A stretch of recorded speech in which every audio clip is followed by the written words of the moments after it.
Hello, whispered one.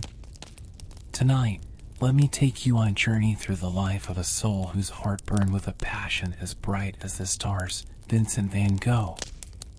His is a story painted in vivid hues and swirling shadows, a tale of a man who saw the world in a way few could. It is a story of beauty and struggle, of longing and creation, and of a spirit that reached beyond the ordinary to capture the essence of life itself in every brushstroke.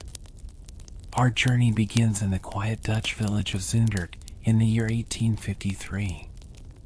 It was here, in the cradle of nature's serenity, that Vincent was born into a modest family. His father, a preacher, and his mother, a gentle and nurturing soul, filled their home with the warmth of faith and simplicity. But even from a young age, Vincent was different. His eyes held a depth that seemed to capture the secrets of the world around him. As he wandered the fields, he noticed the way the light shifted and played across the landscape, the subtle dance of colors in the flowers, and the quiet music carried by the wind. While other children played, Vincent observed, his mind capturing the scenes and emotions that would one day fill his canvases. Yet, Vincent's path was not a straight one. As he grew, he found himself lost, wandering through different roles and careers, searching for a place where his heart could feel at home. He worked as a teacher, an art dealer, and even aspired to become a pastor like his father, hoping to find purpose in the same faith that had shaped his family. But none of these paths could quell the restlessness within him. Each role felt like a step along a winding road, leading him closer to his true calling, even as he struggled to understand what it was. It wasn't until he reached his late 20s, when many would have settled into a steady life, that Vincent finally felt the pull of art. It was not a sudden revelation, but rather a gradual awakening, like a flower opening its petals to the morning sun. He began to sketch, capturing the raw and simple beauty of the world around him, the laborers toiling in the fields, the somber faces of villagers, the quiet stillness of the countryside. His early works, though not yet marked by the vibrant colors that would later define his style, carried the weight of emotion, the depth of his gaze, and the sense that he was reaching out to touch something beyond the visible world.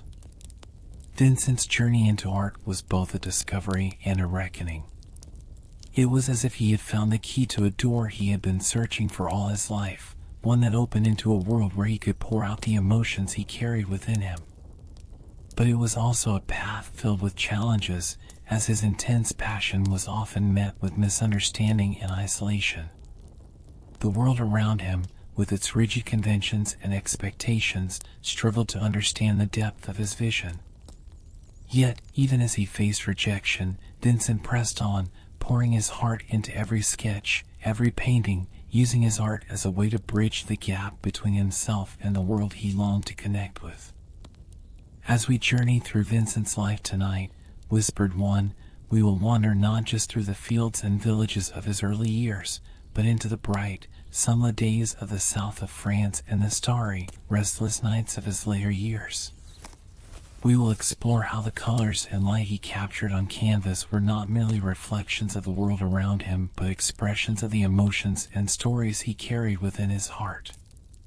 We will see how, even in the face of darkness and despair, Vincent's brush found a way to create beauty, leaving behind a legacy that continues to whisper to us, inviting us to see the world through his eyes. So, as we begin this journey, let us immerse ourselves in the story of Vincent van Gogh, a story not just of a painter, but of a soul who dared to reach beyond the ordinary, capturing the extraordinary in every stroke of his brush. Let the whispers of his life carry us through the colors, the light, and the shadows, as we step into the world he left behind, painted in hues of wonder and emotion. Vincent van Gogh's place in the world of art is one of profound significance, but during his lifetime, he was a solitary figure, wandering through the world with a heart full of passion and hands that painted beauty even when his soul was filled with turmoil. He was a man who, despite the hardships he faced and the loneliness that often gripped him, transformed his pain into colors that danced across his canvases. Tonight, Whispered 1, we dive into the story of how Vincent, through his struggles and resilience, left behind a legacy that continues to whisper across time, a legacy of color, emotion, and the deep, stirring power of art. In the world Van Gogh inhabited, art was often confined to tradition, a realm where landscapes were painted in muted tones, and portraits captured only the faces but not the souls of their subjects. But Vincent, even in his earliest works, sought something different. He wanted to paint not just what he saw, but what he felt. For him, the fields were not just stretches of green, they were alive, filled with light, movement, and stories.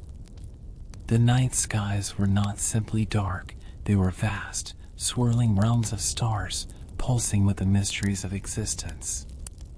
This vision, so different from the conventional art of his time, made him a pioneer, the one whose brilliance was not yet recognized. Van Gogh's early works reflected his fascination with the ordinary, the simple beauty found in everyday life. The figures he painted were often those of laborers, people whose faces told stories of hardship and resilience. These figures, with their rough hands and weary expressions, were not just subjects to Vincent, they were companions, reflections of his own sense of isolation and struggle. His choice to paint the ordinary was, in itself, a statement, a way of honoring the beauty and dignity of lives often overlooked. His works, like the Potato Eaters, painted with somber tones and earthy hues, show this deep empathy and connection with the people around him, even as he himself felt like a stranger in their world. As he continued to develop his style, Vincent's approach to art began to shift and evolve. He moved from the darker, muted tones of his early works to a palette bursting with life and vibrancy. This transformation took root when he moved to Paris, where he was exposed to new movements and ideas. Impressionism and the vibrant colors of Japanese prints opened his eyes to the possibilities of light, shadow, and the interplay of color. No longer content with the subdued shades of his past, Vincent began to experiment, blending the new techniques he encountered with his own intense emotional perspective. His art became not just a mirror of the world, but a window into his soul. This shift in style, while revolutionary, also set him apart from his contemporaries. The art world in Paris, though open to new ideas, often struggled to understand the intensity with which Vincent painted. His brushstrokes, bold and expressive, were seen as too wild, too emotional, for a time that still valued precision and restraint. But for Vincent, these brushstrokes were an extension of his feelings. Each movement of his hand on the canvas was a release, a way to communicate what words could not. Even when others could not understand or appreciate his work, Vincent poured himself into every piece, convinced that art was not merely about representation but about connection, emotion, and truth. As his journey continued, Vincent found himself drawn to the south of France, to the village of Arles, where the bright sunlight and vivid colors of the countryside became a new source of inspiration. It was here that he truly began to explore the limits of color and expression. The blues of the sky, the yellows of the wheat fields, and the greens of the rolling hills all became vibrant and intense under his brush. He painted furiously, as if trying to capture the very essence of life itself before it slipped away. Works like Sunflowers and The Yellow House were born in this time, filled with the brightness of the world around him, but also, perhaps, with the hope that he could capture some of the joy and light he so desperately sought in his own life. But despite the brilliance of his work, recognition eluded him. Vincent sold only one painting during his lifetime, and many of those around him failed to see the genius in his vibrant canvases. The lack of acknowledgement, combined with his deepening mental struggles, weighed heavily on him. He continued to paint, each piece a cry for connection, a plea to be understood. The swirling skies of Starry Night, painted during his time in the asylum at Saint-Rémy, reflect not just the night he saw, but the turmoil he felt within, the longing to reach beyond the darkness for something brighter, something eternal. Van Gogh's story is one of perseverance in the face of solitude, of creating despite the absence of approval or acclaim. His art, filled with movement, color, and emotion, was his way of reaching out, of trying to bridge the gap between himself and the world that seemed so distant. Today, his works are celebrated not just for their beauty, but for the way they speak to the soul, inviting viewers to see the world not through the eyes of convention but through the eyes of someone who felt deeply, who lived passionately, and who dared to paint the truth of his experience, no matter how raw or intense it might be. So, whispered one, as we walk through the fields of Vincent's life, let us remember that each stroke of his brush was a whisper, a message that even in the face of darkness, there is beauty to be found, beauty that shines through in his art and continues to inspire hearts long after his own has ceased to beat. Before Vincent van Gogh's hands ever touched a brush, his life was a path of uncertainty, wandering, and longing. Born into a family that valued faith and duty, Vincent's early years were shaped by a sense of responsibility and expectation. His father, a pastor, was a man of quiet conviction, and his mother embodied the nurturing spirit of their small village in Zundert.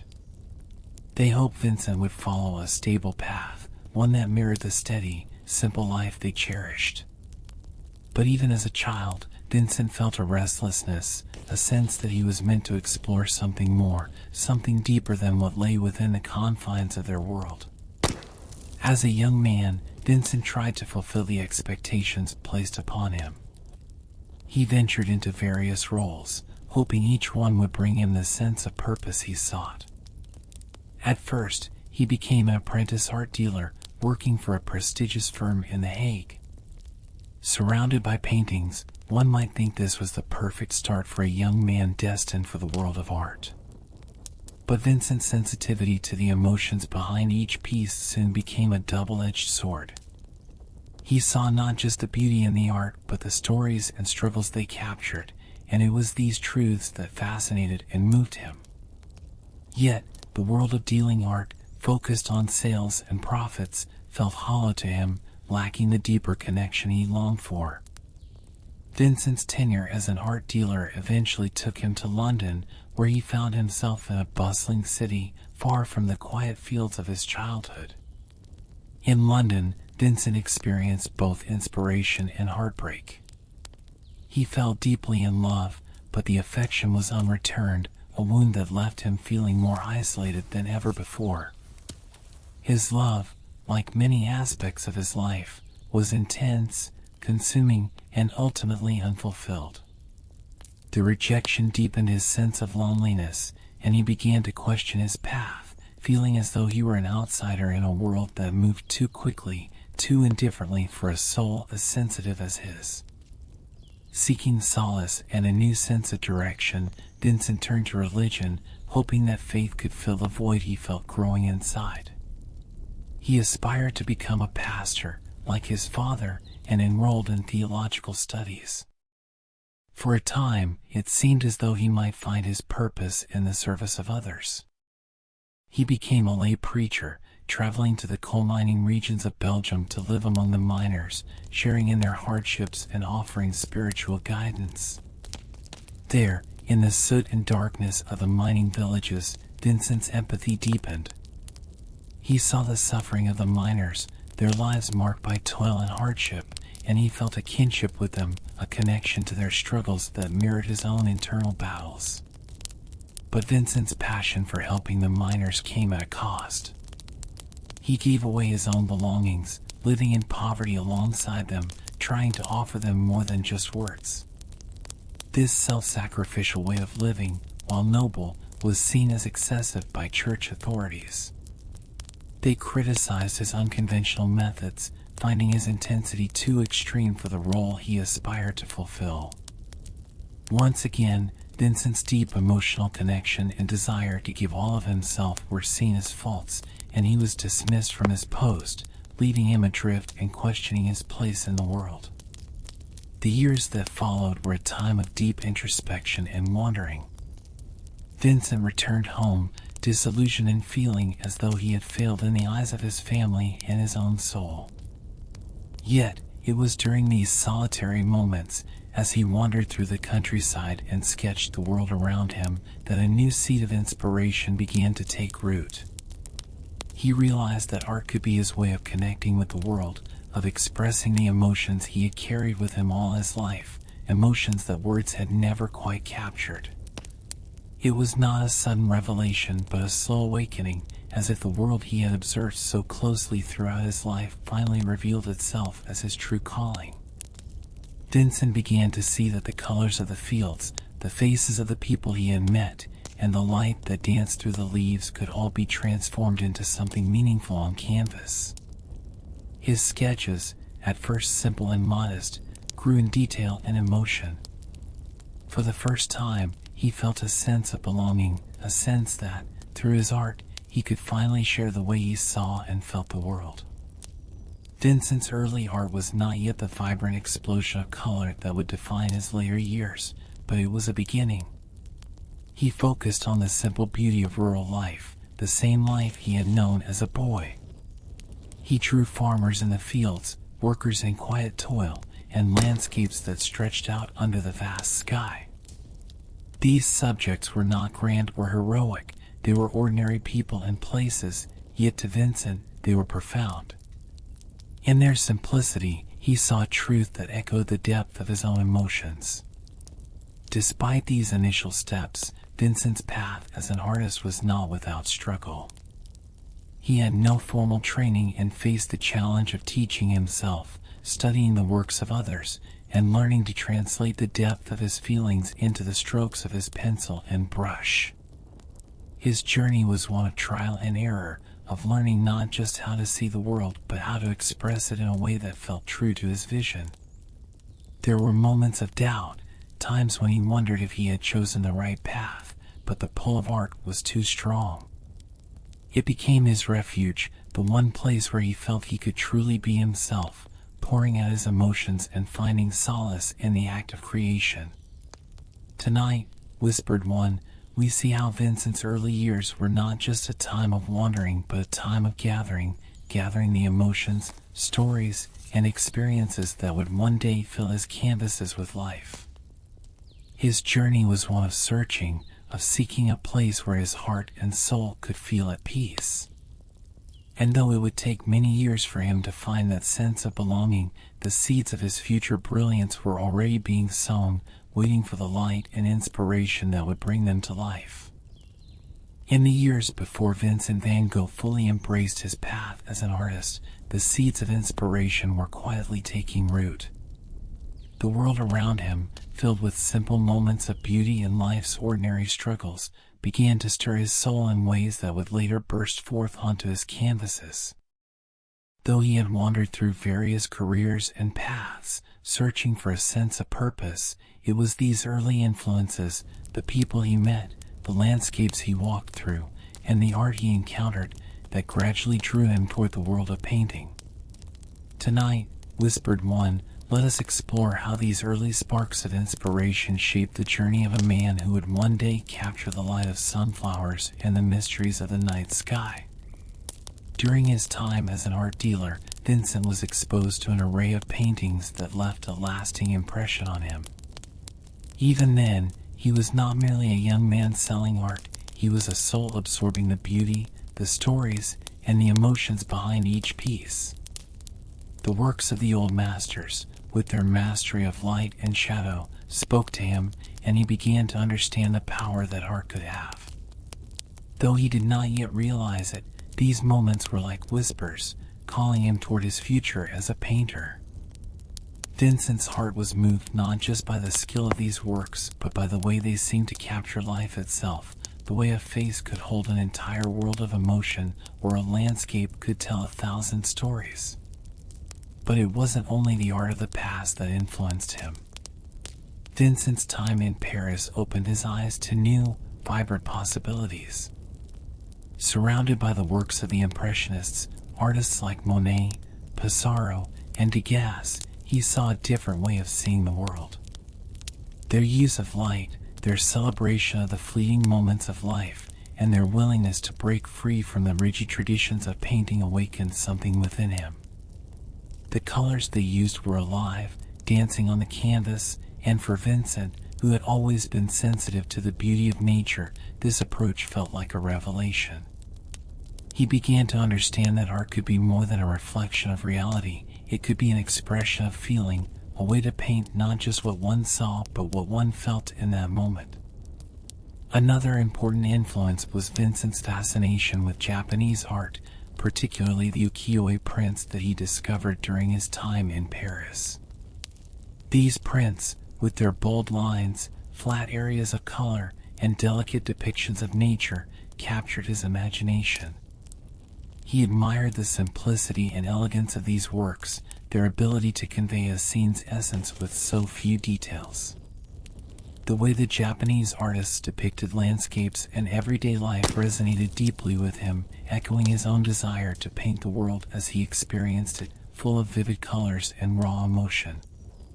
This inspiration would later become a cornerstone of his style, as he integrated these elements into his own work, blending the influence of the East with the light and movement of the Impressionists. But it was not just other artists and paintings that shaped Vincent's journey, it was the world he saw and felt all around him. His time in the Belgian mining towns, for example, left a profound impact on his heart. Witnessing the harsh realities of the miners' lives, he felt a deep empathy for their struggles. These experiences were not just observations, they became part of him, filling his soul with the stories of those he met. He sketched the miners and their families, capturing their faces, their hands, their lives. In these sketches, we can see the beginning of what would become his lifelong passion for portraying the human spirit in all its beauty and hardship. Even the landscapes he encountered, from the fields of his childhood in the Netherlands to the bright, sunlit fields of Arles, became a source of inspiration. For Vincent, nature was not just a background, it was alive, filled with energy and light. He noticed the way the wind whispered through the trees, the way the sun cast long shadows over the earth, and the way the stars glimmered in the night sky. These moments of connection with nature filled him with a sense of wonder and awe, and he longed to capture these feelings on canvas. The world around him became his teacher, showing him that there was a deeper story beneath every leaf, every shadow, and every star, a story he would later tell through his art. But perhaps the greatest influence on Vincent's early artistic development was his own sensitivity and emotional depth. He was a man who felt the world intensely, who experienced emotions with a rawness that few others could understand. This depth of feeling, which often made his life a struggle, also gave him the ability to see beyond the surface of things. When he looked at a face, he saw not just its features, but the emotions hidden beneath. When he gazed at a field, he felt the pulse of life that ran through it. This sensitivity, though painful at times, was also a gift that would allow him to create art that touched the hearts of others. Vincent's earliest attempts at painting were humble, yet they carried this sense of emotional truth. He began with simple subjects, sketching people he met and scenes he observed, trying to capture the essence of what he felt.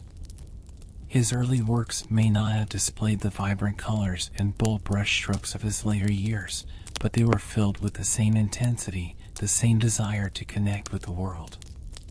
Each sketch, each painting, was a step closer to the artist he would become, and each one held a whisper of the brilliance that lay within him, waiting to emerge. So, whispered one, as we follow the path of Vincent's early inspirations, we see a man who was constantly searching for meaning, for connection, for a way to express the depth of his soul.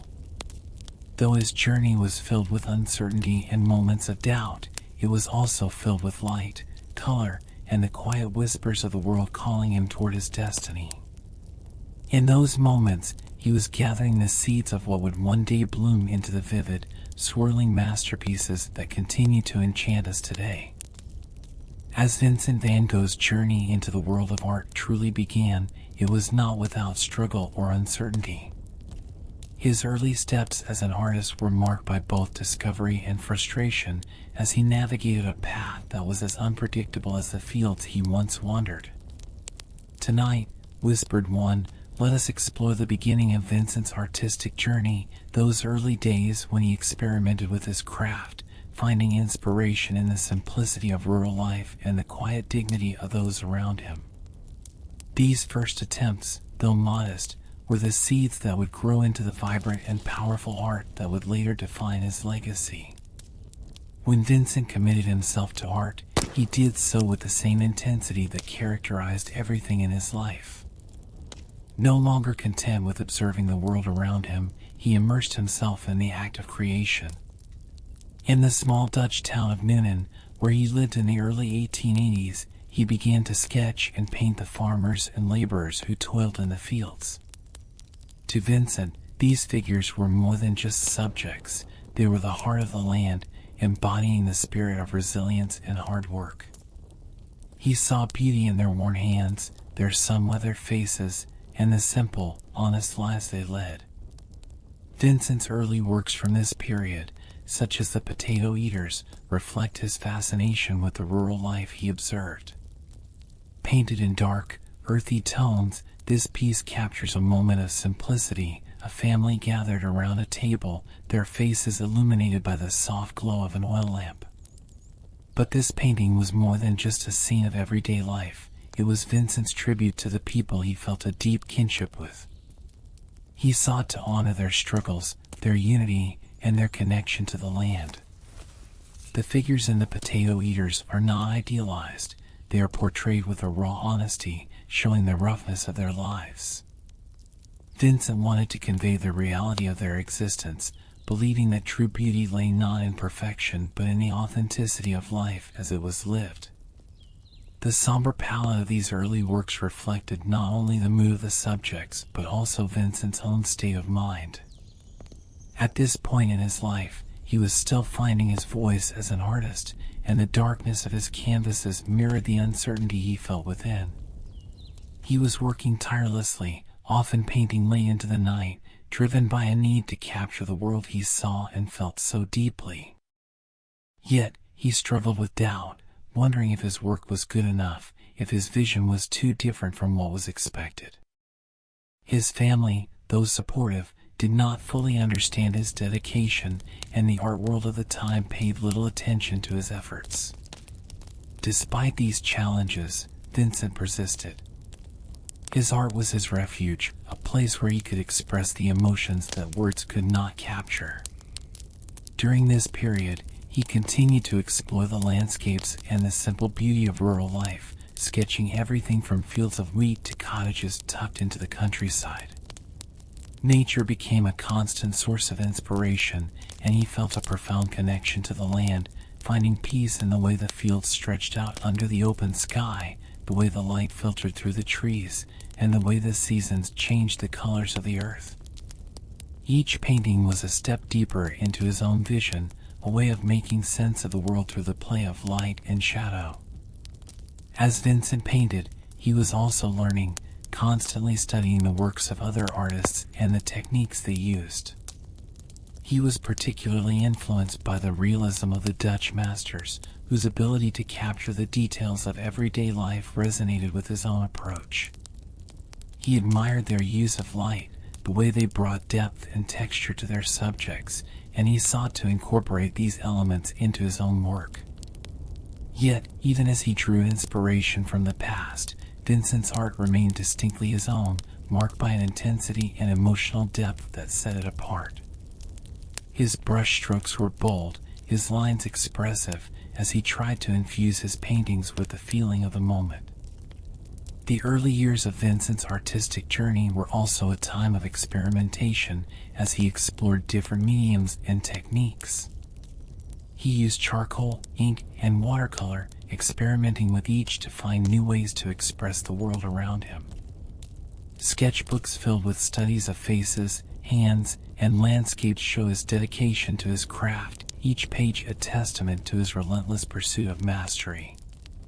Though he faced many frustrations, moments when the image on the canvas did not match the one in his mind, he never gave up. For Vincent, art was not just a profession, it was a calling, a need as essential as the air he breathed. Even in these early stages, Vincent's work hinted at the brilliance that would later define his career. The figures he painted were filled with life, their expressions conveying the weight of their days, the quiet strength in their eyes revealing stories untold. His landscapes, though simple, carried an energy that spoke of his deep connection to the earth. There was a sense that Vincent was not just painting what he saw, but what he felt, a longing, an understanding, and a desire to capture the fleeting beauty of a moment before it vanished. As Vincent's confidence grew, so too did his desire to explore new horizons.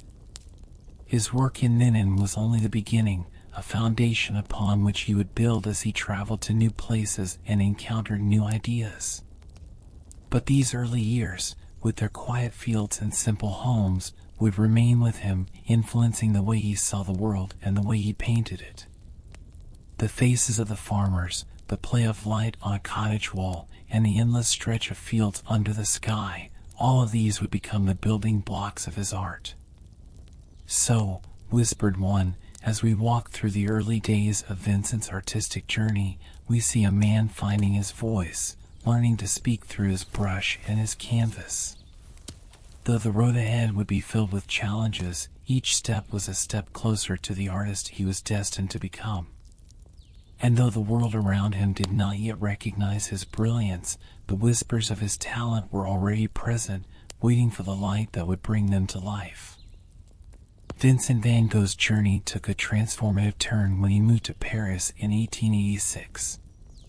The city was alive with artistic energy, and its vibrant streets and bustling studios became a place of rebirth for Vincent, offering him new perspectives and a chance to refine his craft.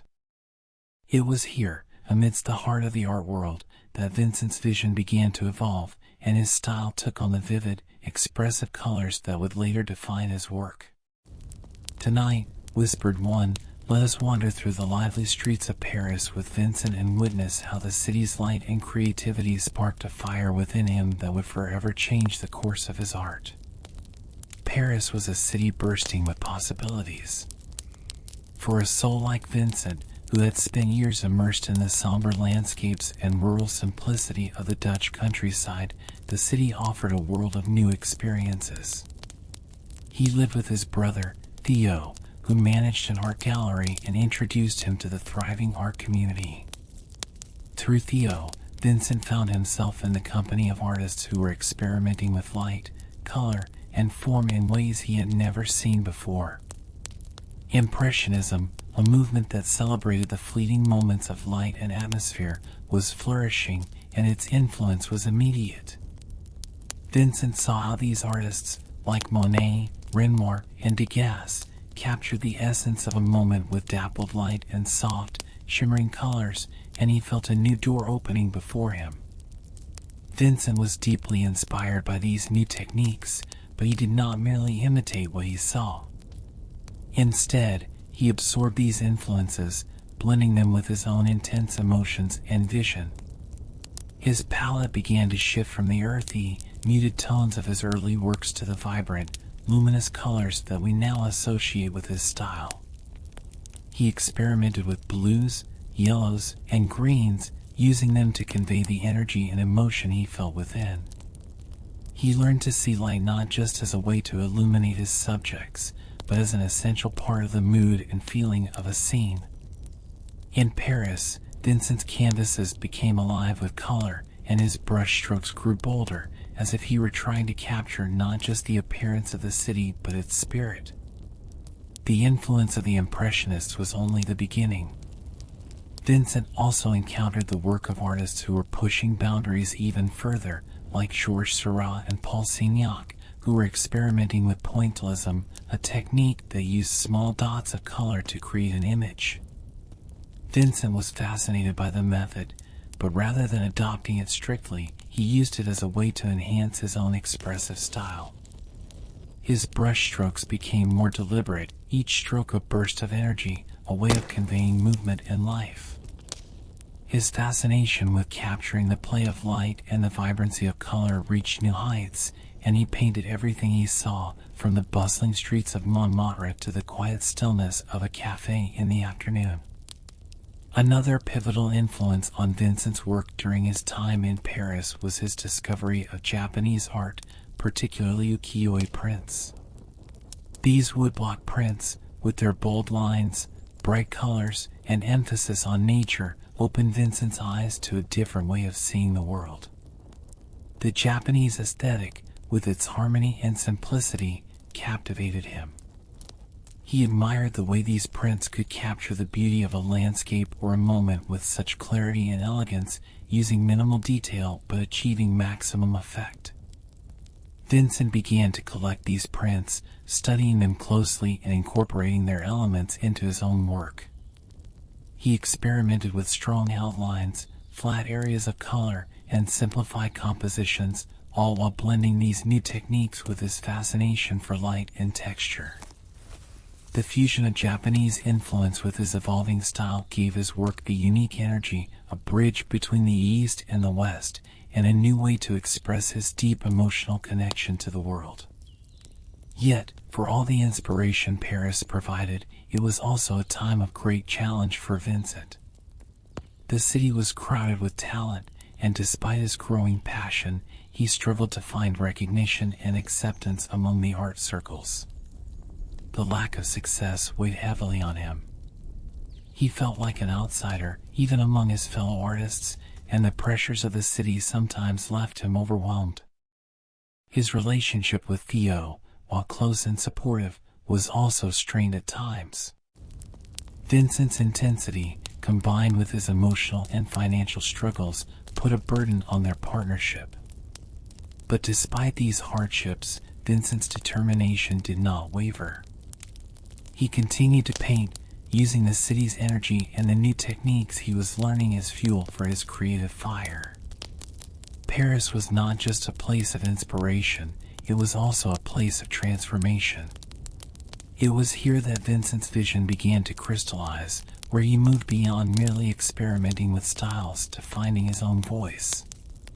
His work became a blend of everything he absorbed: Impressionism's light and atmosphere, the bold energy of pointillism, and the elegance of Japanese prints, all filtered through the lens of his own emotional intensity. His subjects expanded beyond the city streets and cafes to include portraits, still lives, and scenes of urban life. He captured everything with an immediacy that made his work feel alive, as if he were trying to hold on to each fleeting moment before it slipped away. During this period, Vincent also began to paint self-portraits, a practice that allowed him to explore his own identity and emotions. In these portraits, we see his gaze, intense and searching, as if he were trying to understand himself through the canvas. The self-portraits were not just studies of his appearance, they were windows into his soul, showing the vulnerability, the longing, and the depth of his inner world. In Paris, Vincent's art was not just about the world outside, it was also about the world within, and each painting became a way of bridging the two. By the end of his time in Paris, Vincent was ready for a new chapter. The city had given him the tools and inspiration he needed, but its noise and intensity also drained him. He longed for the light and open spaces of the countryside, a place where he could fully embrace the colors he had come to love. Paris had transformed him, shaping his vision and expanding his palette, but it was in the quieter, sunlit fields of the south of France that he would truly find the freedom to express himself. So, whispered one, as we follow Vincent's journey through the lively streets and vibrant studios of Paris, we see a man discovering his own voice, a voice that was waiting to burst forth with color and emotion. Though the city brought him challenges, it also gave him the freedom to grow, to experiment, and to prepare for the next stage of his journey, one that would lead him to the light-filled landscapes of Arles and beyond. After his transformative time in Paris, Vincent van Gogh felt the pull of the countryside, a longing for simplicity and the brilliant light he had only glimpsed in the city's gardens. The intensity of Paris, with its crowded streets and relentless pace, had left him weary. He craved the open fields, the quiet beauty of nature, and a place where he could immerse himself fully in the colors and light that had begun to fill his canvases. So, in 1888, Vincent traveled south to Arles, a small town bathed in the golden sunlight of Provence. It was here that he sought to create a new life and a new chapter for his art, one where the vibrancy of the land could merge with the vibrancy of his own vision. "Tonight," whispered one, "let us walk through the sunlit streets of Arles with Vincent, where the landscapes seemed to whisper their stories to him and where the colors of the south became the palette through which he expressed the depths of his soul." Arles was everything Vincent had hoped for and more. The light was different here, warmer, softer, flooding the fields and streets with a glow that brought out the vivid hues of the earth and sky. For Vincent, who had always been sensitive to light and color, it was a revelation. He was captivated by the way the sun cast long shadows across the fields, the way the sky turned golden at dusk, and the way the flowers bloomed in vivid reds, yellows, and purples. It was as if the land itself was alive, and Vincent felt an instant connection. He saw endless possibilities, and with newfound energy, he set out to capture every nuance of this world on his canvas. The landscape of Arles became Vincent's muse. He painted the wheat fields, the cypress trees swaying in the breeze, and the wildflowers that dotted the meadows. His brush moved swiftly, capturing the movement of the wind, the warmth of the sun, and the feeling of life bursting from every corner of the countryside. His paintings from this period are filled with a sense of immediacy, as if he were trying to seize the very essence of each moment before it slipped away. It was as if the light and colors of Arles ignited something within him, allowing him to express his emotions in ways he had never been able to before. One of Vincent's most famous works from this period is Sunflowers, a series that captures the flowers he had gathered and arranged in his studio. These sunflowers, with their bright yellow petals and heavy, drooping heads, were not just flowers to Vincent, they were symbols of life itself, of energy, warmth, and the simple, radiant beauty of nature. The yellows he used were vivid, almost glowing, and his brushstrokes conveyed the texture and weight of the petals, making the flowers feel as if they might reach out from the canvas at any moment. For Vincent, painting these flowers was a way to capture the sunlight that had enchanted him and to express the joy he felt in the simple, everyday beauty of his surroundings. But it wasn't just the fields and flowers that inspired Vincent. The town of Arles itself, with its rustic charm and winding streets, became a subject for his art. He painted the cafes, the bridges, and the houses with their brightly colored shutters, each scene filled with the energy and warmth he felt in this new place. His famous Café Terrace at night, with its deep blues and glowing yellow lights, captures the magic of an evening in Arles, a moment suspended in time, where the stars twinkle above and the night seems full of possibilities. For Vincent, these scenes were not just places, they were stories, each one an opportunity to share the beauty and mystery he saw in the world. Vincent's studio, a small house he called the Yellow House, became his sanctuary and a space where he could immerse himself fully in his work. He envisioned it as a place where artists could gather, share ideas, and create together, a haven for creativity. Though the vision of an artist's colony did not materialize as he had hoped, the Yellow House became the backdrop for some of his most intense and prolific work. Here, he painted not only the landscapes and the town, but also the interior spaces, his bedroom, with its simple bed and bright, welcoming colors, and still lives that captured the objects of his everyday life. Each painting was infused with his longing for connection, a desire to create a space filled with warmth and light, even if it was just on the canvas. However, while the light of Arles filled Vincent's canvases with new energy, the town also became the stage for some of his darkest struggles. His intensity, which had always driven him to create, also left him isolated.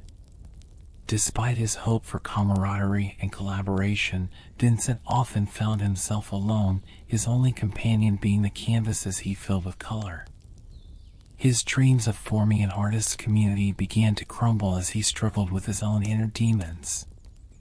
The arrival of fellow artist Paul Gauguin, whom Vincent had invited to join him, initially brought a spark of hope. For a short while, the two artists worked side by side, sharing ideas and creating in the bright light of Arles. But their relationship, fueled by creative differences and clashing personalities, became increasingly strained. Gauguin's more detached, calculated approach to art clashed with Vincent's emotional, expressive style. The tensions between them reached a breaking point, and the fragile friendship dissolved into conflict. One fateful night, after an intense argument, Vincent's mental state deteriorated, leading to the infamous incident where he cut off part of his own ear. The act was a cry of pain, an expression of the deep turmoil he felt within, a turmoil that had grown alongside his passion for art.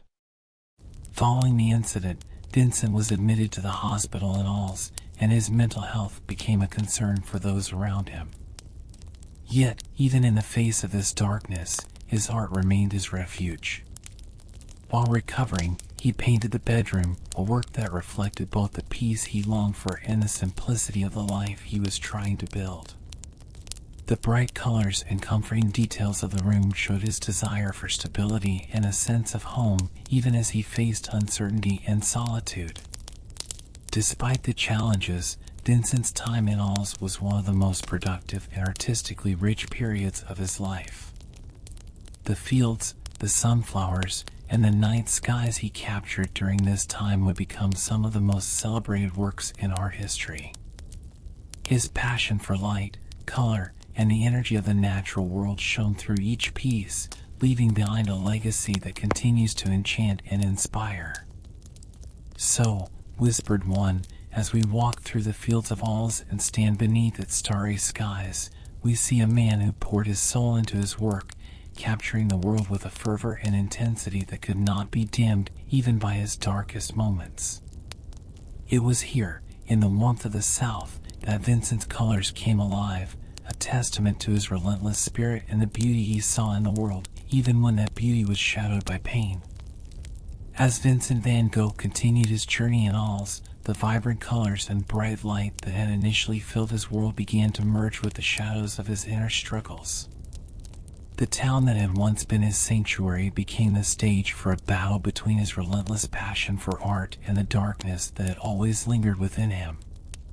"Tonight," whispered one, "we delve into Vincent's struggle with his own mind, a struggle that would shape not only his art but the course of his life." It is a story of resilience and turmoil, as the very emotions that fueled his creativity also became the source of his greatest torment. Vincent had always been a man of deep emotions. From his earliest years, his sensitivity had set him apart, allowing him to connect with the beauty and pain of the world in ways that others could not. But this sensitivity came with a cost. Even as he painted the sunflowers and fields of Arles with such brilliance, his inner world was often filled with darkness. The solitude he had chosen as a means of focusing on his art sometimes left him feeling isolated, and his dreams of creating an artist's community in the Yellow House remained unfulfilled. As he poured his energy into his work, the pressure and loneliness intensified, and the shadows he had fought to keep at bay began to grow. His mental health, fragile for years, started to show signs of strain. There were moments when the light that had filled his canvases seemed to flicker, replaced by a sense of unease and confusion. Vincent's thoughts, once clear and focused on his art, became scattered and chaotic. He experienced episodes of intense emotional distress, moments when his mind felt like a storm, wild, unpredictable, and overwhelming. Yet, even in these darkest times, Vincent turned to his art as a way of coping, using his brush to express the turmoil he could not put into words. His paintings became more than just depictions of the world around him, they were reflections of the storm within. One of the most significant moments of this period was the arrival of Paul Gauguin, the fellow artist Vincent had long hoped would join him in Arles. Vincent had imagined their collaboration as a turning point, a way to build the artist's community he had always dreamed of, a place where creativity and companionship could thrive. Initially, their partnership brought excitement and hope. The two artists painted side by side, sharing techniques and ideas. Vincent was inspired by Gauguin's presence, believing that together they could push the boundaries of art and create something truly extraordinary. But as time went on, the differences between them became clear. Gauguin's approach to art was calculated and controlled, while Vincent's was driven by emotion and spontaneity. Gauguin viewed painting as a strategic endeavor, while Vincent saw it as an expression of the soul, a way to connect deeply with life's beauty and pain. These differences led to tension, and what had begun as a partnership slowly dissolved into conflict. Gauguin's detached manner, which contrasted so sharply with Vincent's intensity, left Vincent feeling misunderstood and frustrated. The dream he had held for so long of finding a kindred spirit in art seemed to slip further out of reach. The strain of their disagreements, combined with the isolation and pressure Vincent felt in his work, led to a breaking point. One night, after a particularly heated argument, Vincent's mental state unraveled.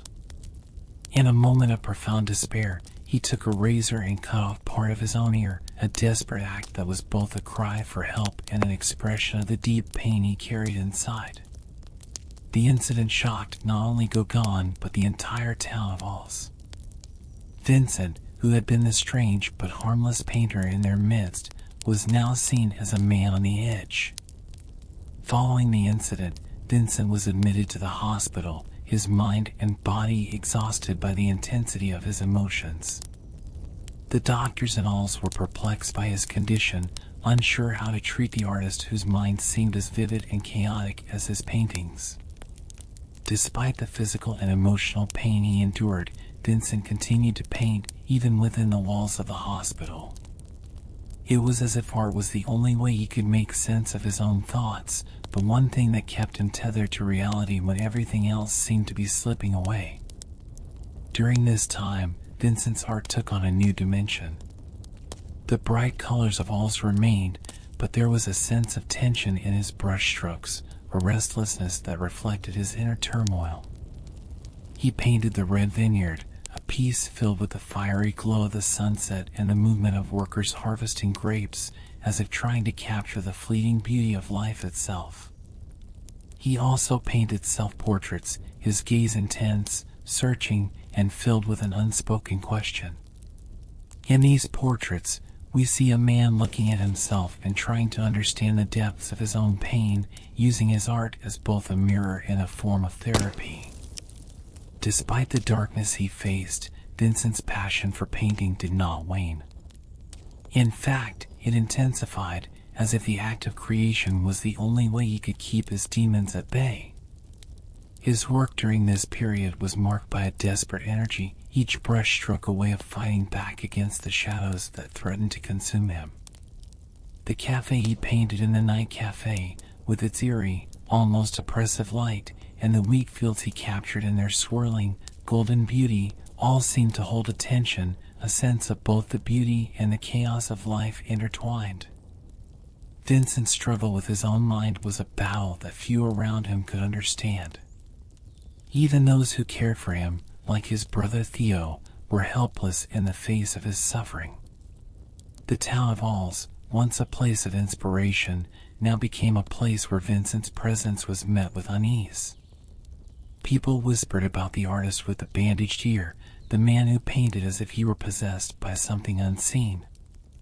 Despite the growing distance between him and the people around him, Vincent continued to create, each canvas a way of reaching out, of finding a connection he so desperately needed. "So," whispered one, "as we walk through the shadows of Vincent's mind, we see a man wrestling with the very emotions that fueled his art." It was in Arles that he faced his greatest struggle, a battle that would shape his legacy and reveal the depth of his resilience.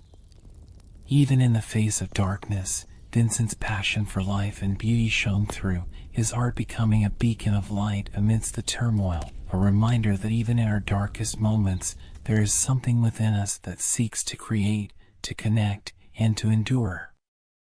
After the harrowing incident with Paul Gauguin and his stay in the hospital, Vincent van Gogh found himself in a state of fragile recovery. His emotions were as turbulent as the skies he would later paint, swirling with both hope and despair. Despite the turmoil that had overtaken his mind, he remained determined to pursue his art. In fact, the act of painting became even more important to him, a way to navigate the storm within and find a semblance of peace. Tonight, Whispered One, we explore Vincent's struggle for stability and how his relationship with his art became a lifeline during one of the most difficult periods of his life. Following his release from the hospital, Vincent returned to the Yellow House, but he was a changed man.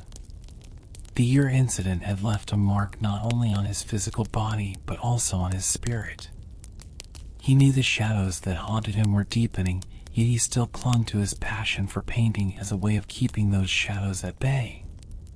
The Yellow House, once a symbol of hope for an artist's community, now felt quieter, its bright walls containing both the light and darkness of Vincent's mind.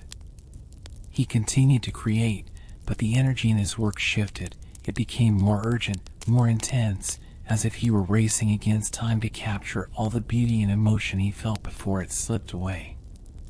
During this period, Vincent's art reflected the duality of his life. On one hand, he painted scenes filled with the warm, golden light of Arles, the fields of wheat, the orchards in bloom, and the sunflowers that had once filled his studio with joy. These works, like his Sunflower series in Wheatfield with a Reaper, were filled with vibrant colors and life, as if Vincent were trying to hold on to the warmth and beauty of the world around him. For him, these scenes were not just images, they were symbols of the hope he still carried, the belief that there was light even in the midst of darkness. Each brushstroke was an affirmation of life, an attempt to capture the fleeting beauty he saw in the world before it faded. On the other hand, Vincent's work also revealed the struggle he faced within himself. As he painted, there was an intensity, a restless energy that spoke of the turmoil he could not escape. One of the most haunting pieces from this period is the Night Café. In this work, the once comforting light of the cafe is replaced by an eerie, almost oppressive glow. The room feels heavy, with its bright reds and greens creating a sense of unease, and the solitary figures within seem trapped in their own isolation. Vincent described this painting as a place where one could go to ruin oneself, go mad, or commit a crime, and in it, we can see the reflection of his own fears, the fear of losing himself to the darkness that seemed to loom ever closer. Vincent's self-portraits during this time also speak to his inner conflict. The man staring back from the canvas is no longer just an artist, but a soul searching for understanding. His eyes, deep and piercing, hold both intensity and vulnerability, as if he were trying to make sense of his own suffering. In these portraits, Vincent does not shy away from showing his pain. Instead, he confronts it, using his art as a way of processing the emotions that threaten to overwhelm him. The bandaged ear, visible in some of these works, serves as a reminder of the fragility of his state, yet there is also a strength in his gaze, a determination to keep fighting even when the world around him seemed uncertain. The people of Arles, however, were not as understanding.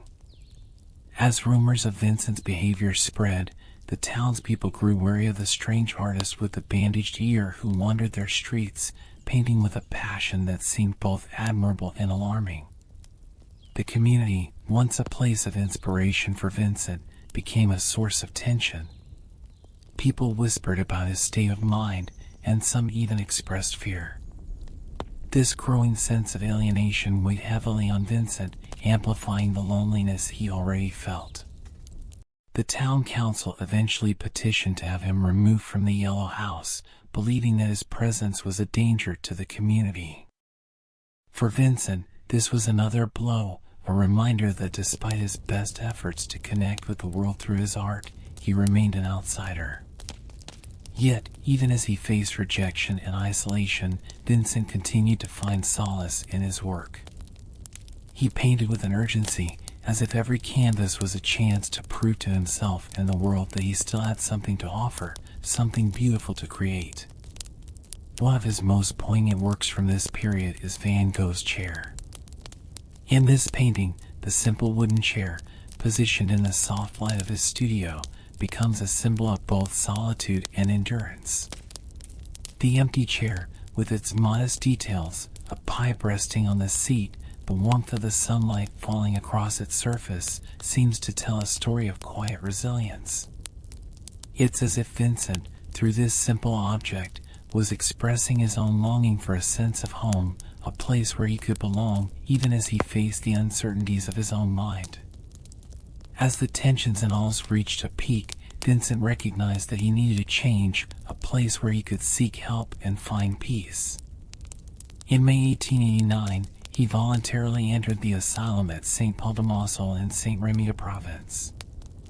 It was a difficult decision, but for Vincent, it was a chance to start anew, to find stability in a place where he could focus on his recovery and his art without the judgment of the outside world. Despite the hospital's stark environment, Vincent found solace in its gardens and the surrounding fields. The sunflowers, the olive trees, and the wheat fields once again became his companions, and he poured his emotions into painting them with a fervor that seemed both hopeful and desperate. "So," whispered one, "as we walk through this chapter of Vincent's life, we see a man standing at a crossroads, balancing between light and darkness, hope and despair." His art, filled with the intensity of his emotions, became both a lifeline and a form of expression, allowing him to share the beauty he saw even as he faced the shadows that threatened to consume him. In the golden fields and the haunting nightscapes, Vincent's legacy shines through, reminding us of the resilience of the human spirit and the power of creation in the face of struggle. As Vincent van Gogh settled into the asylum at Saint-Paul-de-Mausole in Saint-Rémy province, he found himself in a world that was both a refuge and a reminder of his fragile state. The walls of the hospital, with their stark, cold rooms, could have easily become a prison for his mind, but Vincent, ever determined, chose instead to transform his surroundings into a source of inspiration. The fields, olive groves, and gardens that surrounded the asylum became his sanctuary. It was here, in this place of solitude and reflection, that Vincent produced some of the most hauntingly beautiful and powerful works of his life. "Tonight," whispered one, "we walk through the corridors of Saint-Rémy, where Vincent's art reached new heights even as he faced the deepest shadows of his soul." The daily routine of the asylum provided Vincent with a sense of structure, something he had been missing for so long. The staff allowed him to continue painting, and he was given a small studio where he could work in peace. The view from his window, which looked out over the gardens and the fields beyond, became his world. Though confined by the walls of the hospital, Vincent's spirit roamed freely, capturing the beauty of the landscape in a series of paintings that were both vibrant and deeply emotional. The gardens, filled with flowers and olive trees, offered him a sense of serenity, and he painted them with a tenderness that seemed to reflect his longing for peace. One of the most iconic works from this period is Starry Night, a painting that captures the night sky as seen from his window. In this masterpiece, the swirling blues and bright stars seem to pulse with energy, transforming the quiet night into a scene of movement and life. The cypress tree, reaching up like a dark flame, adds a sense of mystery and melancholy, linking the earth and sky in a way that feels both eternal and ephemeral. Starry Night is more than just a depiction of the night, it is a glimpse into Vincent's soul, a portrayal of the emotional turbulence he experienced as he sought to find light amidst the darkness. The painting captures the duality of his existence, the beauty and wonder of the world, and the chaos that swirled within him. But it wasn't just the night sky that captivated Vincent during his time in Saint-Rémy. He also turned his attention to the fields of wheat that stretched beyond the hospital grounds. These fields, golden and full of life, became a powerful symbol for him. In paintings like Wheatfield with Cypresses, he used bold brushstrokes and vibrant colors to convey the energy he felt in the landscape. The sky, filled with swirling clouds, and the cypresses, standing tall against the wind, seemed to mirror his own emotional state, dynamic, intense, and ever-changing. The fields, both bright and wild, were a reflection of his inner world, a place where light and movement coexisted with the storms of his mind. Despite the beauty he found in nature, Vincent's stay at Saint-Rémy was marked by alternating periods of clarity and darkness. There were times when his mind was quiet and he could lose himself in his work, painting with a sense of purpose and joy. But there were also periods when the shadows returned, overwhelming him with confusion and despair. During these episodes, Vincent would often be unable to paint, his thoughts too tangled to find peace in his art. The doctors at the asylum, though compassionate, struggled to understand the depths of his suffering, and Vincent's letters to his brother Theo became a lifeline, a way for him to express his feelings and maintain a connection to the world outside. Vincent's self-portraits from this time reveal the complexity of his experience. In one such portrait, self-portrait with bandaged ear, he stands before the canvas, eyes filled with both determination and a hint of sadness.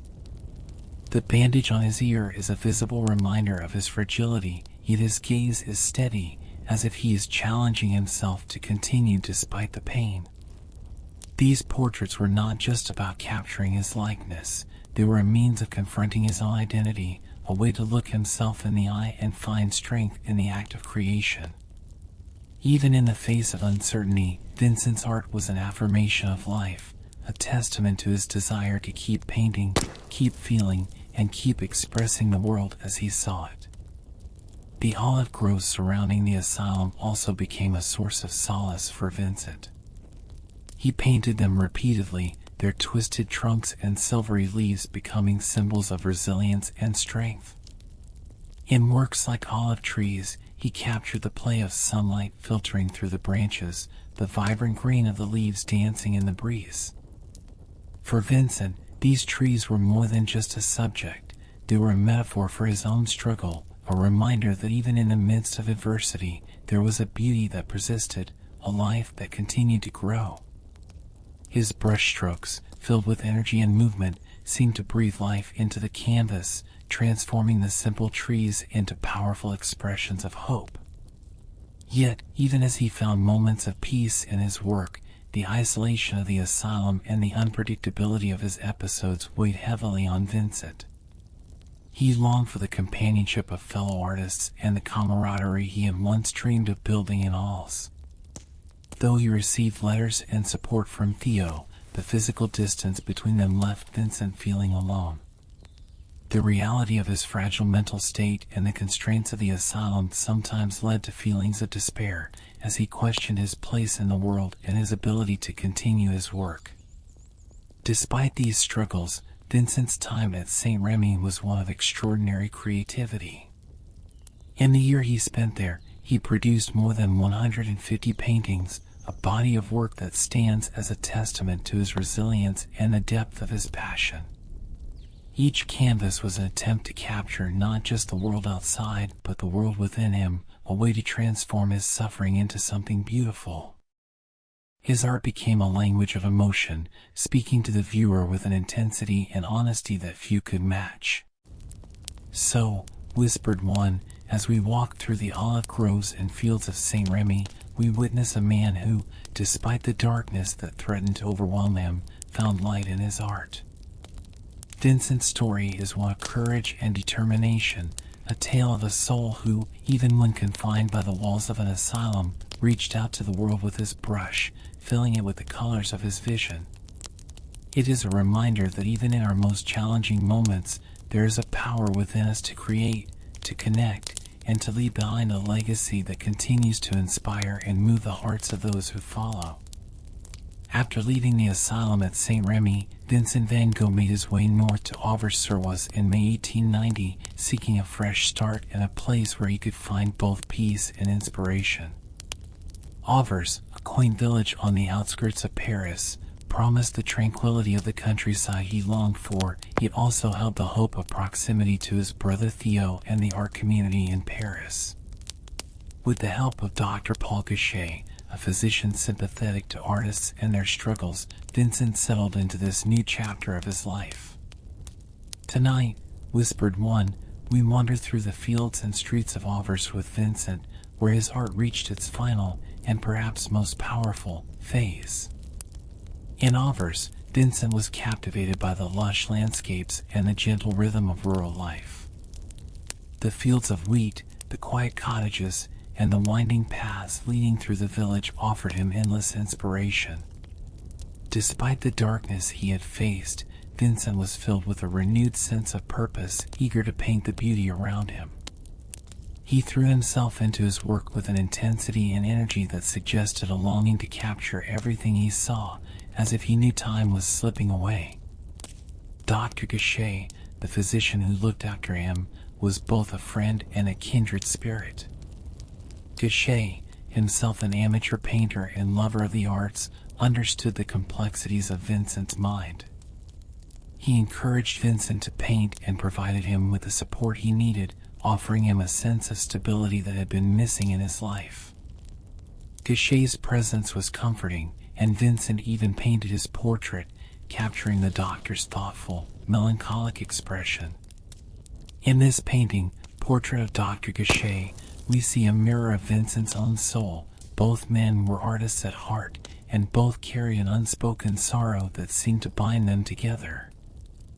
Vincent's art in Arles became more dynamic and expressive, filled with the bright colors and intense movement that characterized his later work. The fields of wheat, which had long been a symbol of life and growth for him, became central to his paintings once again. In works like Wheatfield with Crows, Vincent's brushstrokes convey a sense of urgency and emotion. The sky above, filled with dark, swirling clouds, contrasts with the vibrant gold of the wheat below. The crows, black and restless, scatter across the sky, hinting at both the beauty and the tension that Vincent felt in his surroundings. This painting, like many from his time in Arles, captures the duality of his experience, an artist who was both in awe of the world's beauty and burdened by an inner turmoil that seemed to grow stronger with each passing day. Despite the peaceful atmosphere of Arles, Vincent's struggle with his mental health persisted. The brief moments of clarity he experienced were often followed by episodes of deep despair. Yet, even in these moments of darkness, his art became a way for him to express and process his emotions. The houses and streets of the village, the twisted trunks of the trees, and the fields stretching out beneath the vast skies became a canvas upon which he could pour his feelings. He painted quickly, as if racing against time, his brushstrokes filled with energy and emotion. There was a sense of urgency in his work, a need to capture the world as he saw it before it slipped away. One of the most poignant aspects of Vincent's work during this period was his focus on the everyday scenes of village life. The cottages, with their thatched roofs and rustic charm, the people going about their daily routines, and the gardens filled with flowers, all these simple moments found their way onto his canvases. His painting The Church at Arles, for example, depicts the village church with its towering steeple set against a sky of swirling blues.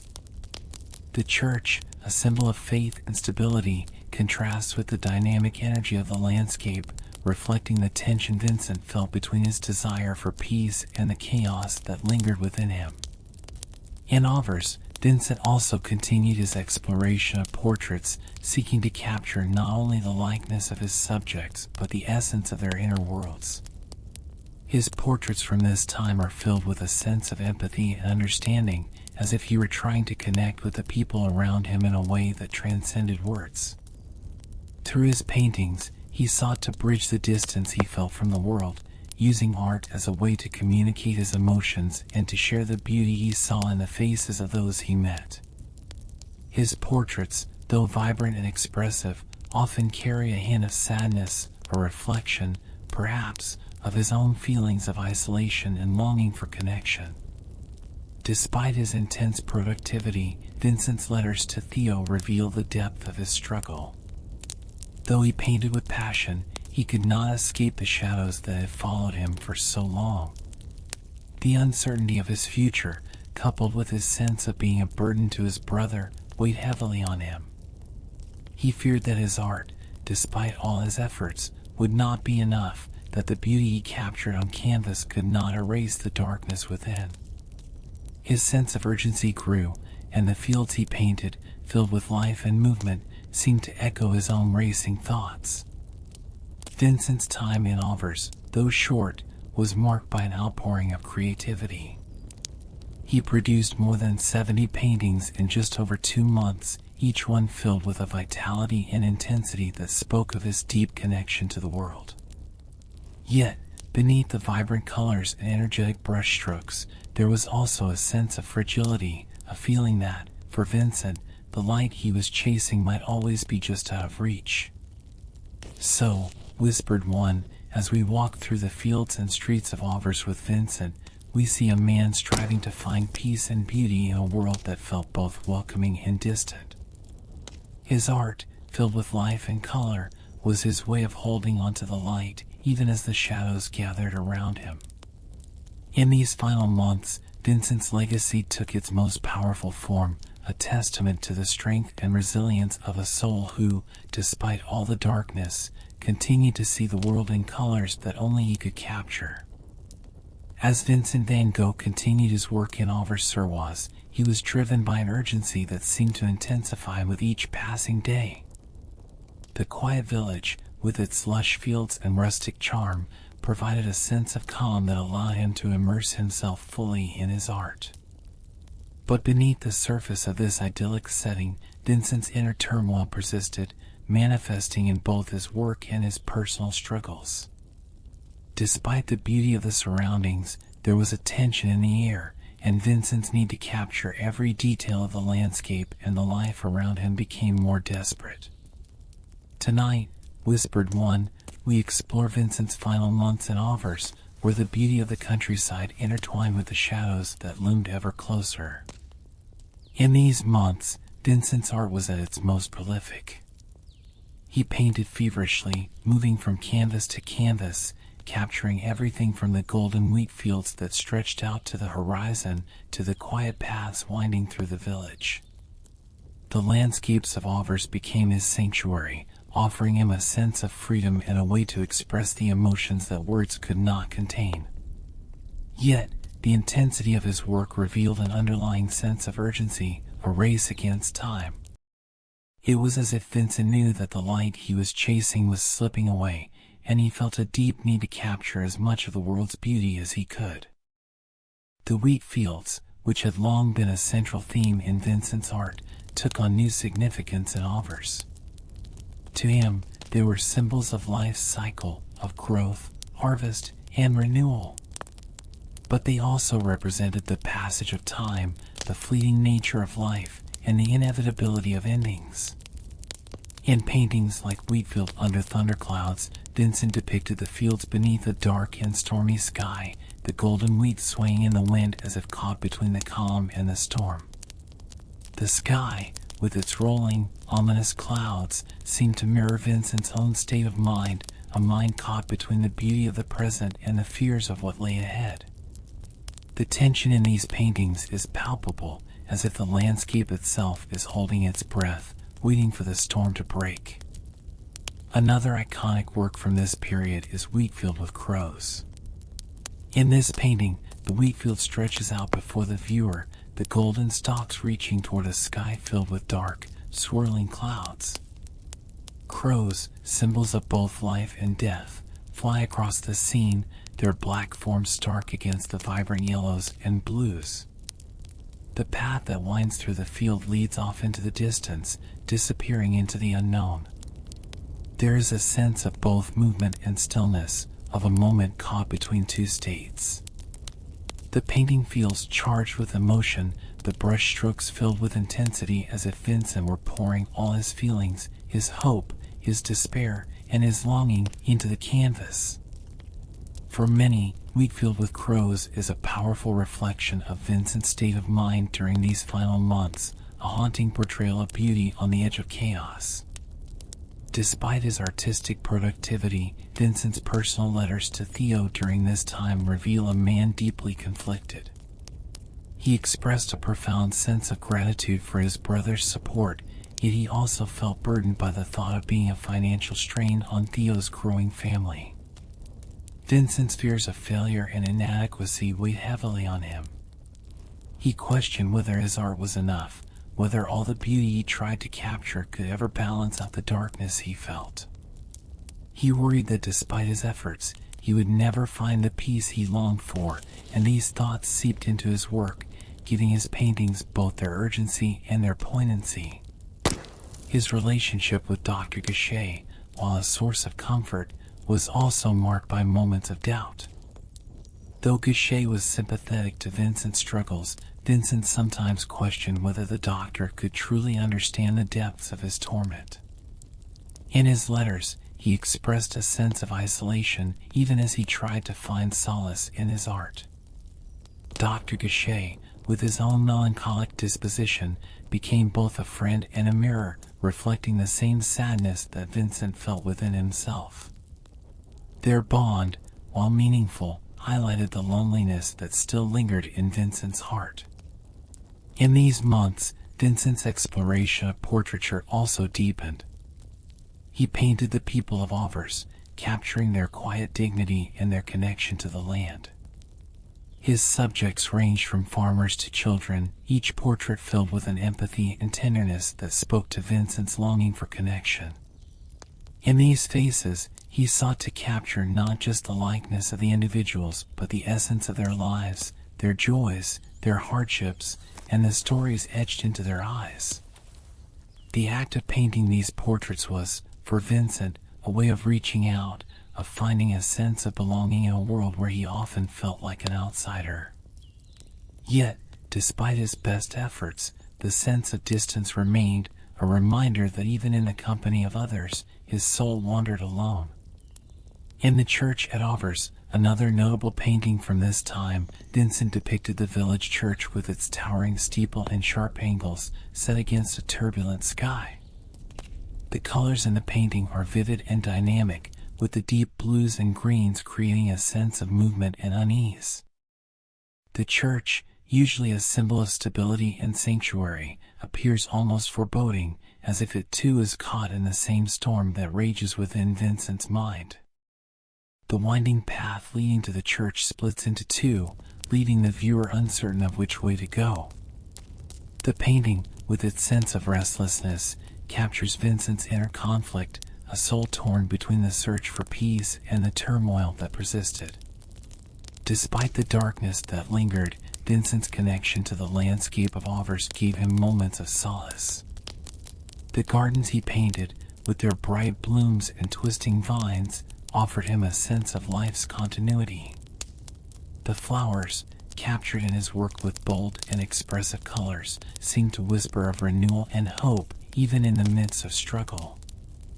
Vincent's brush brought out the vibrancy of each petal, each leaf, as if he were trying to hold on to every bit of life's beauty to remind himself that there was still light to be found.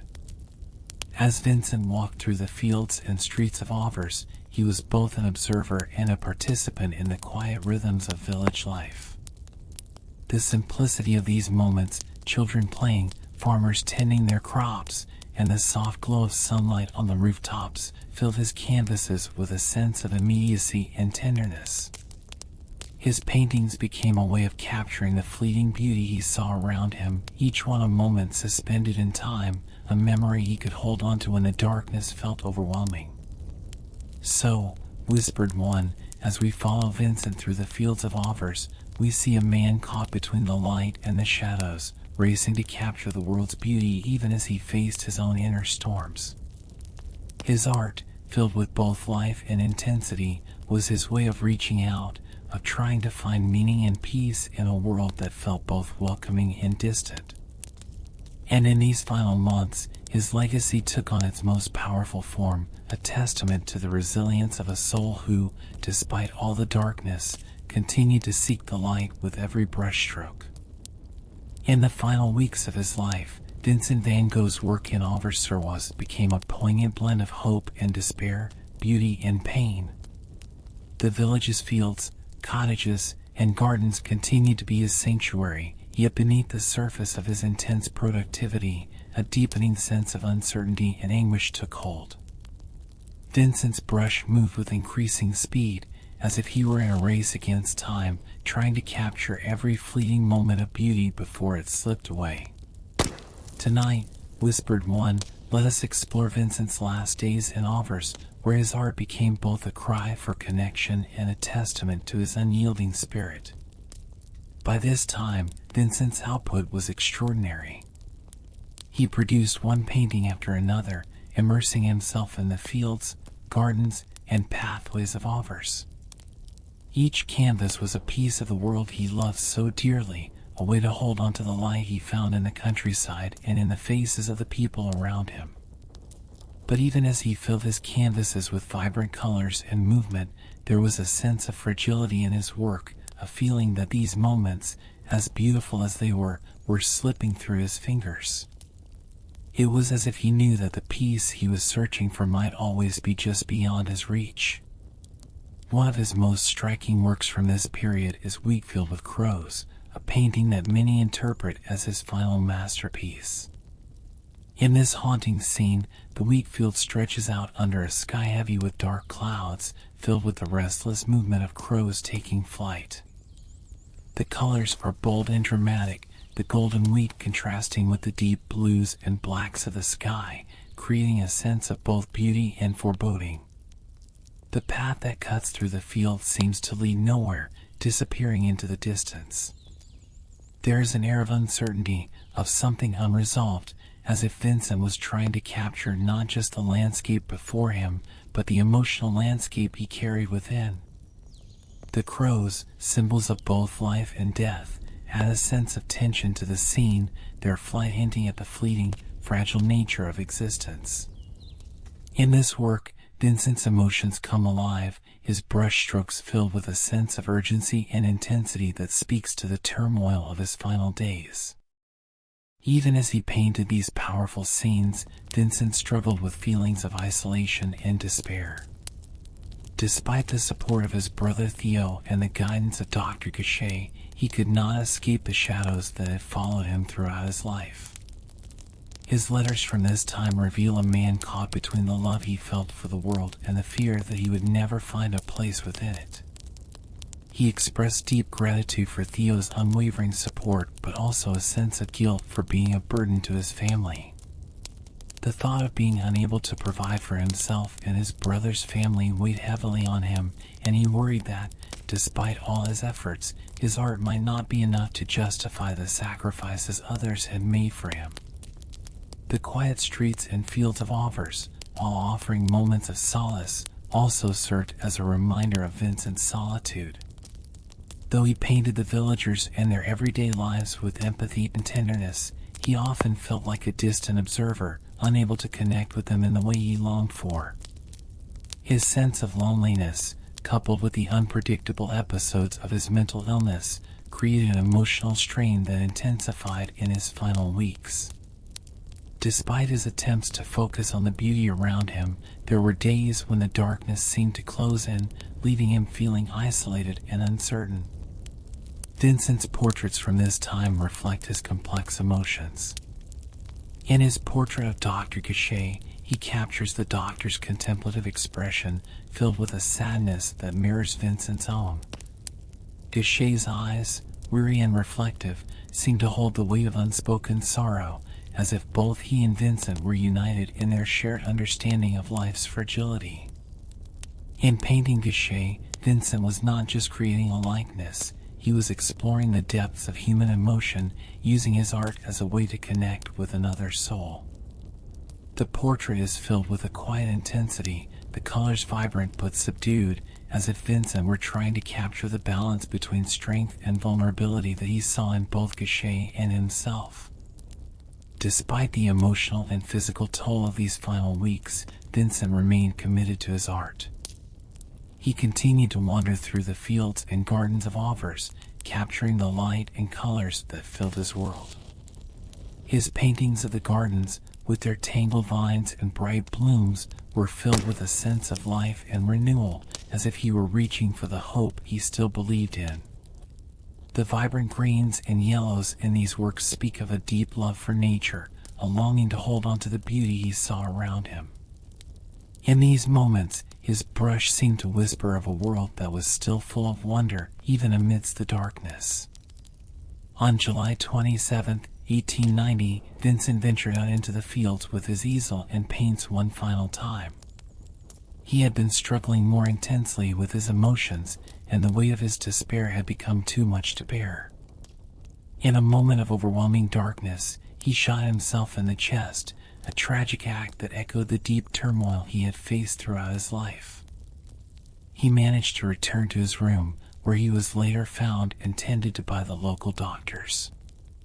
Despite their efforts, the wound was fatal. Theo, upon hearing the news, rushed to be by his brother's side, and for 2 days, Vincent held on, his eyes fixed on the face of the person who had been his greatest source of support. Vincent passed away on July 29, 1890, with Theo at his side. His last words, "La tristesse durera toujours," the sadness will last forever, spoke of the pain that had accompanied him throughout his life. Yet, even in his final moments, he was surrounded by the love of his brother and the beauty of the fields he had so often painted. The world he left behind was one he had captured in vivid color and emotion, a world that, despite its shadows, was filled with life and light. Vincent's legacy, shaped by both his brilliance and his suffering, is a reminder of the complexity of the human spirit. His art, which continues to inspire and move people around the world, is a testament to the resilience and passion of a soul who, despite all odds, found a way to express the beauty he saw in the world. "So," whispered one, "as we stand with Vincent in the fields of Arles, we remember a man who gave everything to his art, a man whose brush captured the light even when it seemed furthest from his reach." His story is not just one of sadness, it is a story of courage, of love, and of the enduring power of creation. Vincent van Gogh's legacy is one of profound beauty and emotion, a testament to the power of art to transcend time, culture, and even the life of its creator.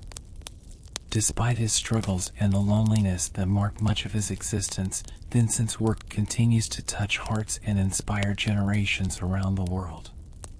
His paintings, filled with vibrant colors and expressive brushstrokes, invite viewers to see the world as he did, alive with emotion, light, and the complex beauty of human experience. "Tonight," whispered one, "we explore the lasting impact of Vincent's art and how his legacy has grown into something far greater than he could have ever imagined." When Vincent passed away in 1890, he left behind a body of work that numbered over 2,100 pieces, an astonishing achievement for an artist whose career spanned less than a decade. Yet, during his lifetime, his work was largely unrecognized. He sold only one painting and was often dismissed by the artistic circles of his time. It was only after his death, through the efforts of his devoted brother Theo and later, Theo's widow Johanna, that his art began to reach the wider world. Johanna, who deeply believed in Vincent's vision and genius, dedicated herself to preserving his legacy. She collected and exhibited his works, carefully compiling his letters and sharing his story with others. Her dedication was instrumental in bringing Vincent's art to light, ensuring that his passion and brilliance were no longer confined to the shadows. As the world began to take notice of Vincent's work, his paintings were celebrated for their emotional intensity and unique style. Critics and art lovers alike saw in his art something revolutionary, a a break from the conventions of the past, and a bold step toward the expression of emotion and individuality in art. His vibrant colors and dynamic brushstrokes, which had once been viewed as unorthodox, were now recognized as the hallmarks of a visionary. Vincent's ability to capture the essence of a moment, the swirling sky in Starry Night, the warmth of a sunlit field, or the intensity in the eyes of a portrait, became the defining features of his genius. Vincent's influence extended beyond the art world of his time, inspiring the movements that followed. The Expressionists, in particular, drew inspiration from his willingness to use color and form as expressions of emotion rather than mere representations of reality. Artists like Edvard Munch and Vasily Kandinsky saw in Vincent's work the possibility of exploring the depths of human feeling through art. The swirling, vibrant energy of Vincent's brushstrokes and his bold use of color provided a model for these artists to push the boundaries of traditional painting, making him a central figure in the evolution of modern art. In the decades following his death, Vincent's work became emblematic of the struggle of the misunderstood artist. His life story, marked by isolation, passion, and tragedy, resonated with audiences as much as his paintings did. The image of Vincent, the tortured genius who saw beauty in the world even when it was clouded by his own suffering, became an enduring part of his legacy. His letters, which offer a glimpse into his thoughts, his hopes, and his fears, humanize the artist behind the brush. They reveal a man who, despite his struggles, remained deeply committed to his vision and who believed in the power of art to connect people, even if he himself felt disconnected from the world. Vincent's legacy was also shaped by the places he painted, the fields and landscapes of Arles, Saint-Rémy, and Auvers-sur-Oise. These places, once quiet corners of the French countryside, became landmarks visited by admirers from around the world. Pilgrimages to the locations where Vincent lived and worked became a way for people to connect with his spirit, to walk in the footsteps of a man who saw so much beauty in the simplest details of the world. The landscapes he painted have become almost sacred, transformed into places where the past and present meet, and where his vibrant, swirling fields and starry skies come alive once again. The power of Vincent's legacy is not just in his influence on other artists, but in the emotional response his work evokes in people of all ages and backgrounds. His paintings speak a universal language, one that transcends time and culture. Whether it is the serenity of the bedroom, the dynamic energy of the starry night, or the vibrant life captured in his sunflowers, Vincent's art invites viewers to feel, to reflect, and to connect with their own emotions. His paintings, filled with light and color, offer a window into the soul of a man who, despite his suffering, was able to create a world of beauty that continues to touch hearts. The places where his paintings are displayed, such as the Van Gogh Museum in Amsterdam, have become cultural treasures.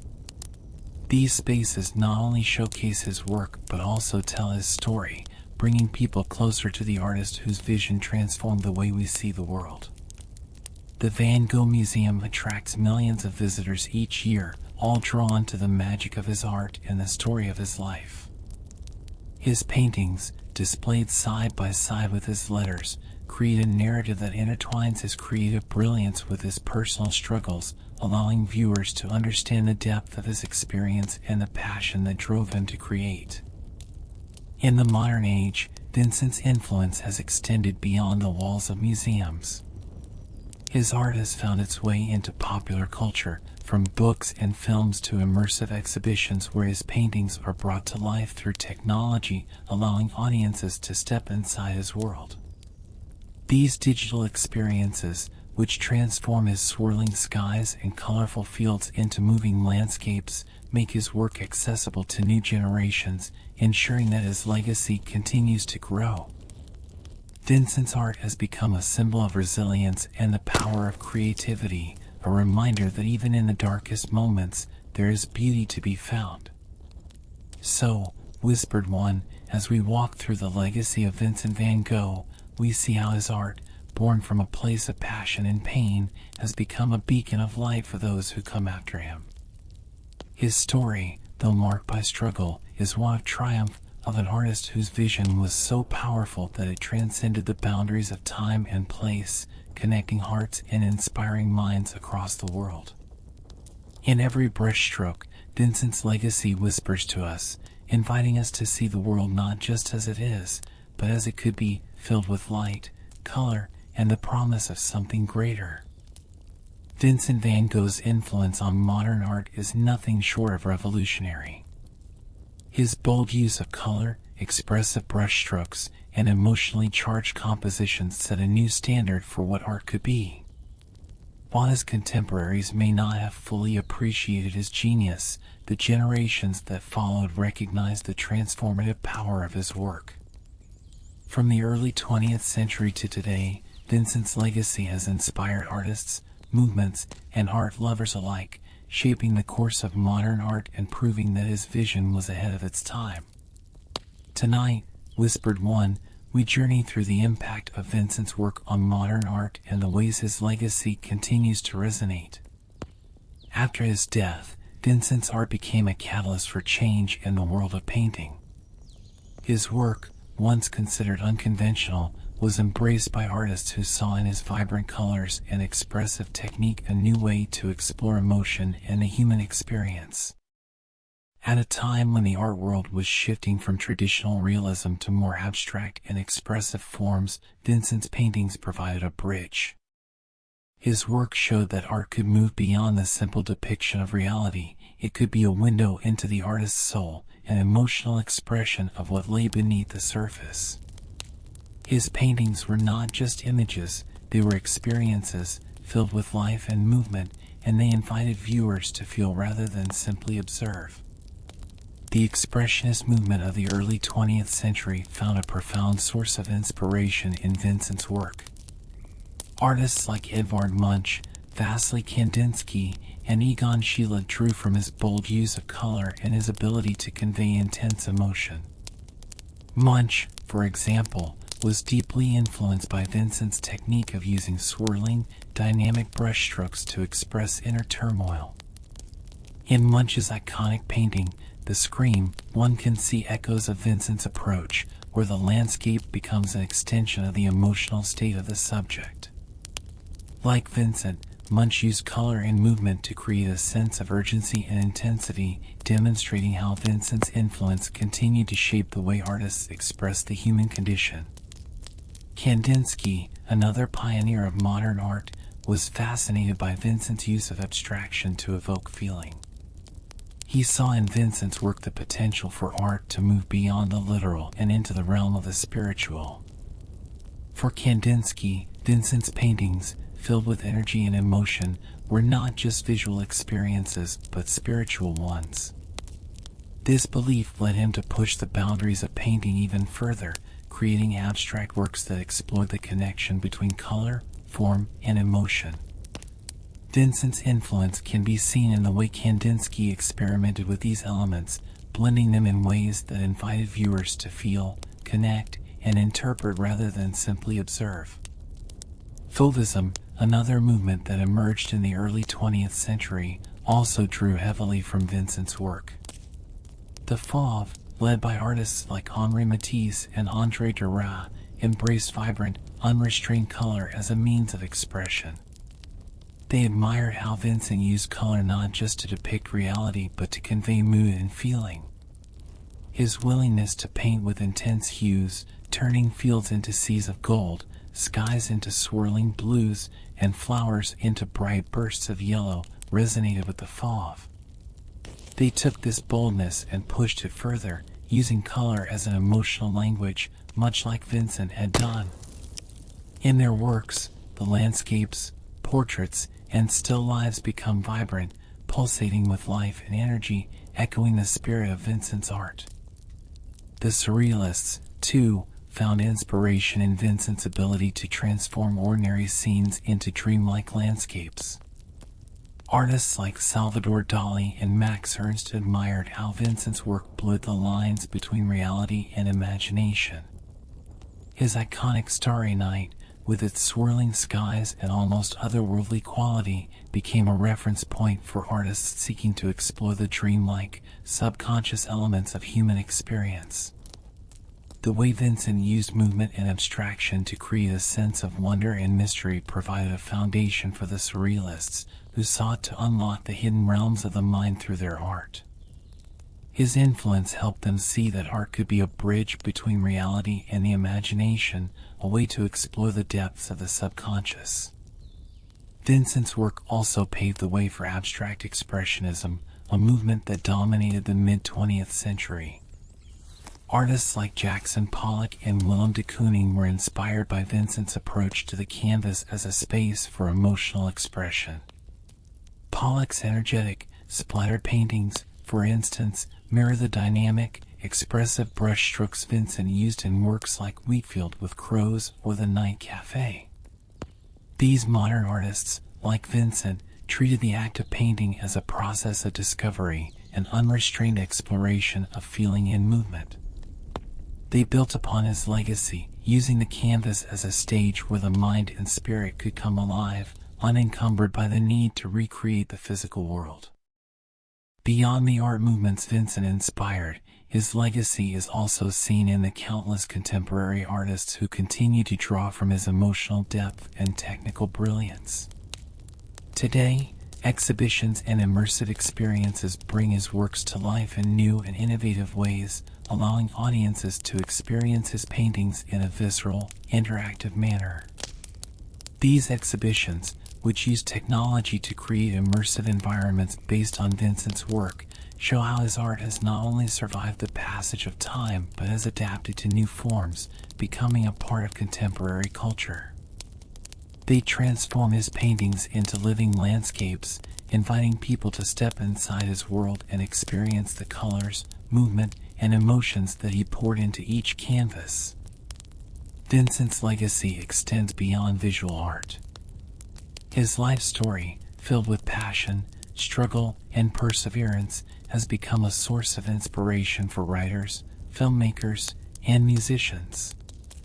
His letters, filled with reflections on art, life, and the human soul, continue to resonate, offering insights into the mind of an artist who was ahead of his time. His story, which has been adapted into films, documentaries, and novels, serves as a reminder of the power of resilience and the enduring impact of creativity. His life, as much as his art, shows that even in the face of darkness, there is light to be found, a message that continues to inspire and uplift people around the world. So, whispered one, as we explore Vincent's influence on the art world, we see how his vision, once misunderstood, became a guiding light for generations of artists who sought to push the boundaries of expression. His legacy is a living one, growing and evolving as artists and audiences continue to engage with his work. In every bold brushstroke and every vibrant hue, Vincent's spirit lives on, reminding us of the power of art to transform, to connect, and to inspire across time. As we conclude our journey through the life and legacy of Vincent van Gogh, whispered one, I hope you felt the magic and depth of his story. From the golden fields of Arles to the starry skies of Saint-Rémy, Vincent's art continues to whisper to us, showing that even in the face of struggle and darkness, there is beauty to be found. His paintings, filled with vibrant colors and swirling emotions, are a reminder that the human spirit is capable of immense resilience and that art has the power to connect us across time and space. Vincent's story is not just one of an artist, it is a story of the human condition, of longing, of passion, and of the search for meaning in a world that can sometimes feel overwhelming.